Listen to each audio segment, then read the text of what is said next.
Hello everyone. आज का chapter है Ode to the waste Wind by Percy by Shelley stanza 2। The whole on whose stream mind the steep sky commotion. Loose cloud like earth decaying leaves are shed, shook from the tangled bog of heaven and ocean. Angels of rain and lightning.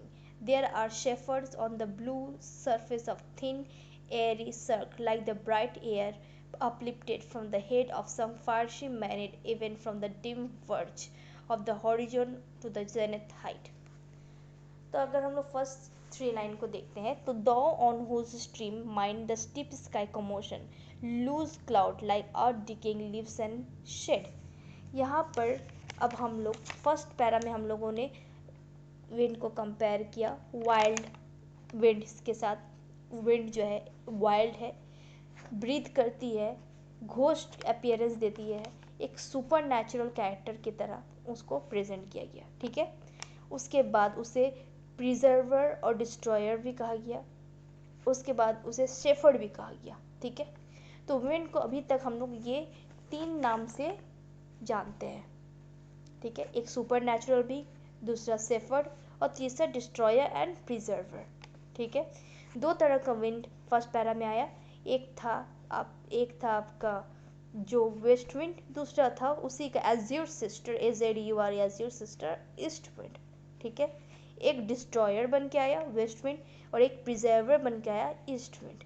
ये complete हो गया first para में। Second para में अब wind को compare किया जा रहा है स्ट्रीम के साथ। ठीक है, अब यहाँ पर एक और कंपैरिजन आ रहा है।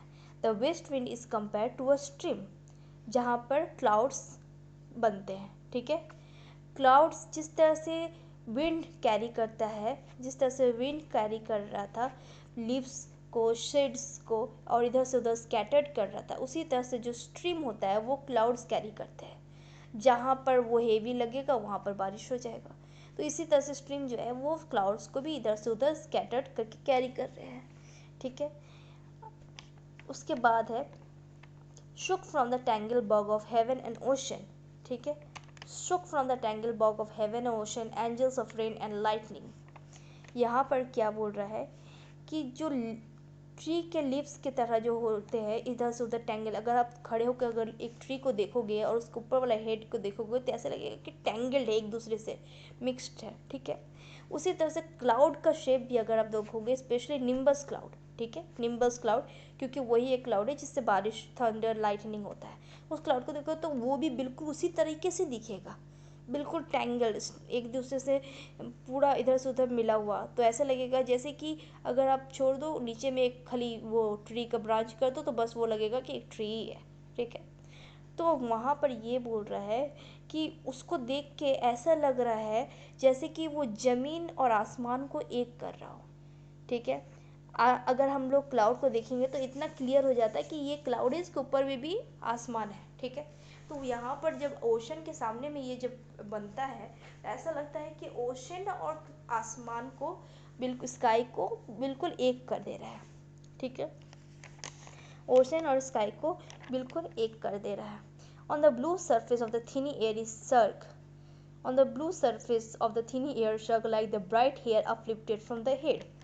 अब इसको एक और तरीके से कंपेयर कर रहा है। क्या कंपेयर कर रहा है कि ब्लू स्काई में ये क्लाउड जैसे इंटेंगल्ड होके होता है, उसी तरीके से ऐसा लग रहा है जैसे कि किसी का हेयर, ठीक है, किसी का हेयर भी उसी तरह से इंटेंगल्ड हुआ हो। कि बहुत सारी ऐसे पर्सन है जिनके हेयर बिल्कुल फ्लपी है, या फिर आप कुछ क्रॉन टाइप पर पहन लो तो वो फ्लपी लगता है। तो उसी तरीके से इसको कंपेयर किया जा रहा है। तो यहाँ पर स्पेसिफिकली जो इसको कंपेयर किया जा रहा है वो है मैनिड को। ठीक है, मैनिड एक ग्रुप ऑफ कल्ट के अंदर में आते हैं। ये लोग जो होते हैं वो डायनोसियस का पूजा करते हैं। ठीक है, यहाँ पर वो कुछ लड़कियाँ होती हैं, वो लोग डायनोसियस की पूजा करते हैं। वो सर पे एक ब्लू कलर का क्राउन टाइप पर पहनते हैं, स्पाइकी हेयर टाइप पर पहनते हैं। आप सर्च भी करोगे तो उसको मिल जाएगा। तो यहाँ पर वो लोग जो है डांस करती हैं और सेक्रीफाइस करती हैं, ज़्यादातर एनिमल सेक्रीफाइस करती है। ये एक कैरेक्टर है मैनिट का। ठीक है, तो यहाँ पर ये मैनिट के जो हेयर में, मैनिट जो सर में वो बिल्कुल स्पाइक हॉर्न की तरह वो लोग सर में क्राउन टाइप पर यूज़ करते थे, बिल्कुल उसी तरह का लग रहा था यहाँ पर क्लाउड। ठीक है, तो यहाँ पर अब फिर से कंपैरिजन विंड को किया जा रहा है स्ट्रीम के बने हुए क्लाउड्स पर, देन मैनेट के सर पे रखा हुआ क्राउन से। ठीक है, अभी तक ये 2 कंपैरिजन हुआ है। उसके बाद क्या लिखा हुआ है, from the dim verge of the fire's made even from the dim verge of the horizon to the zenith height। zenith height मतलब हाईएस्ट पॉइंट, ठीक है, हाईएस्ट पॉइंट। यहाँ पर हाईएस्ट पॉइंट बोला डार्क ब्रॉड बॉर्डर, बिल्कुल border की तरफ, मतलब आप निम्बस क्लाउड को देखोगे तो वो किस तरीके से पूरा डार्क होता है, चारों तरफ डार्क, ऐसा लगता है कि 4 डार्क बॉर्डर से उसको घेर दिया गया है। ठीक उसी तरह से मैनेट जब पहनती है सर में वो क्राउन टाइप पर, वो भी बिल्कुल घेरा हुआ रहता है कि हाँ ये इसका एरिया है, और वो बिल्कुल खड़ा रहता है। ठीक है, तो इस तरीके से मतलब थॉर्न, स्पाइक थॉर्न टाइप पर रहता है। तो एक पर्टिकुलर सर्कल या रेक्टेंगल या फिर ट्राइंगल, ये सब कोई सिंपल नहीं है, तो वो बिल्कुल एब्जर्ड टाइप पर होता है। ठीक है, वो क्राउन जो मैनेट अपने सर में लगाती है।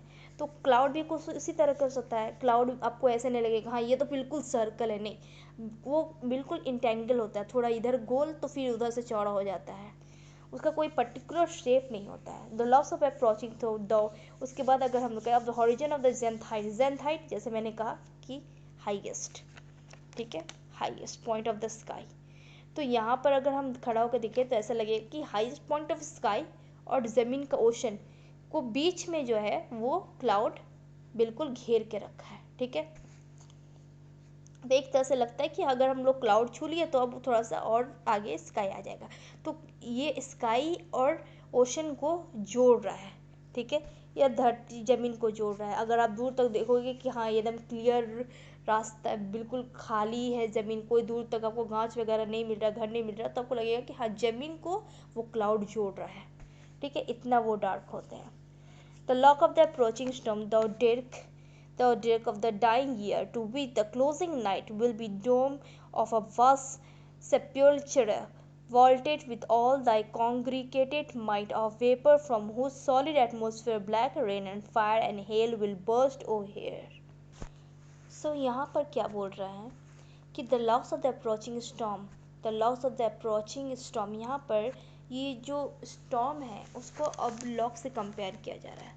लॉक्स मतलब क्या होता है कि आप साइड साइड में कर्लिंग, जो हम लोग को जनरली गर्ल्स लोग कहता है कर्लिंग, तो उनको लॉक्स बोला जाता है। ठीक है, तो बिल्कुल कर्लिंग की तरह वो दिखाई दे रहा है, बिल्कुल ऐसा लग रहा है जैसे कोई कर्ल करके रखा हो। ठीक है, तो वो अब कर्लिंग से भी कंपेयर किया जा रहा है। द दीर्घ जो होता है वो डेथ सॉन्ग होता है। ठीक है, it's a song of death.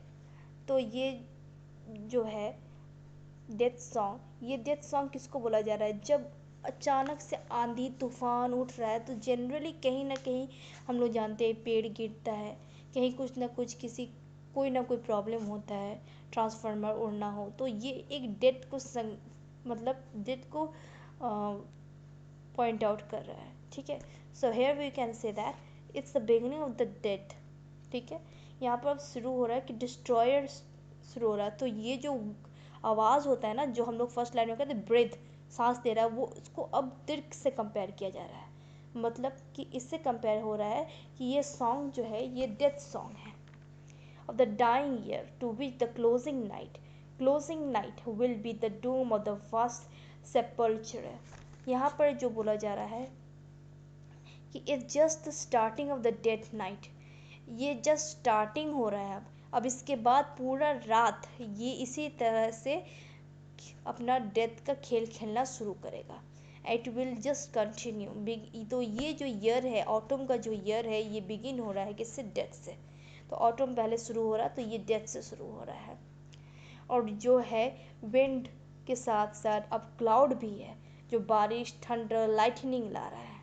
ठीक है, vaulted with thy congregated might of vapor, of whose solid atmosphere, from whose solid black rain and fire and hail will burst over here। यहाँ पर बोल रहा है कि जब आंधी तूफान आएगा तो ऑब्वियसली ब्लैक रेन मतलब बारिश होगा, जो कि अंधेरा है तो वो नज़र नहीं आएगा कौन कलर के, तो उसको हम ब्लैक रेन ही बोलेंगे। प्लस वो हर चीज़ को बर्बाद कर रहा है, तो वो rain white rain, golden rain तो नहीं हो सकता है, ब्लैक रेन हो सकता है, which is black definitely signifies death, decaying. उसके बाद फायर, यहाँ पर फायर को भी बोला गया बिकॉज इट्स लाइटनिंग, तो यहाँ फायरिंग हो रहा है, विल बर्स्ट यूज़ किया है because of the thunder. O hear यहाँ पर बोला जा रहा है, ओ हियर यहाँ पर ख़त्म हो गया। तो ओवरऑल ये जो पैरा है यहाँ पर कंपेयर किया जा रहा है स्ट्रीम के सिचुएशन, क्योंकि ऑटम जब एंटर करता है तो किस तरीके से स्काई और हमारे सराउंडिंग किस तरीके से चेंज होते हैं। तो स्काई क्लाउडी हो जाता है, स्काई क्लाउडी हो जाता है। क्लाउडी कैसा होता है, बिल्कुल वैसे ही क्लाउडी होता है जैसे मैनेट का हेयर था जब वो क्राउन यूज़ करती है। तो जब वो सेक्रीफाइस करने जाती है तो एक तरह का क्राउन करती है, वो क्राउन जैसा है, बिल्कुल वैसे ही क्लाउड भी होता है। वो बिल्कुल क्लाउड ज़मीन और आसमान को एक करता है, ऐसा लगता है कि वो क्लाउड धरती में आ रहा है, बिल्कुल नज़दीक आ जाता है। स्पेशली आप ओशन की तरफ से देखोगे तो ज़्यादा लगेगा कि हाँ बिल्कुल हेवन और ओशन को एक कर दिया है। उसके बाद ये डाइंग ईयर अप्रोचिंग स्टॉर्म जो है वो लॉक के हिसाब से बोल रहा है, लॉक बोल रहा है कर्लिंग के, लड़के लोग के जो कर्ल्स होते हैं वो बिल्कुल घुंघरालू होते हैं। वो घुंघरालू भी क्लाउड को ही सिंबलाइज कर रहा है कि क्लाउड भी बिल्कुल उसी तरीके से होता है। उसके बाद फिर डाइंग ईयर, दो दीर्घ दीर्घ जो है वो जो आवाज़ हो रहा है, आंधी तूफान साउंड जो हो रहा है, थंडर लाइटनिंग हवा का आवाज़, ये सब कुछ बिल्कुल सॉन्ग की तरह प्रेजेंट कर रहा है कि ये सॉन्ग है। ठीक है, किसका सॉन्ग है, it's not the happiness song, it's the death song है, ये प्रेजेंट हुआ। और ये बोल रहा है कि ये ईयर का स्टार्टिंग हो रहा है डेथ से। ठीक है, ईयर का स्टार्टिंग हो रहा है डेथ से, ऑटोमन जो है वो डेथ ला रहा है। will dump the past sepulture vaulted with all the cognitive mind। उसके बाद लास्ट में है black rain fire hello burst. ये सब कुछ आपको क्लियरली बता दे रहा है, ब्लैक रेन हो रहा है, फायर जैसे हमने कहा अभी फायर, उसके बाद हेल जोर जोर से आंधी आ रहा है, बर्स्ट थंडर। तो यहाँ पर ये पैरा ख़त्म होता है। कोई डाउट हो तो आप कमेंट में लिख सकते हो। आज बस इतना ही। स्टैंजा 3 मैं जल्दी अपलोड कर दूँगी। I hope it helped you in your study. I see you soon. Bye bye.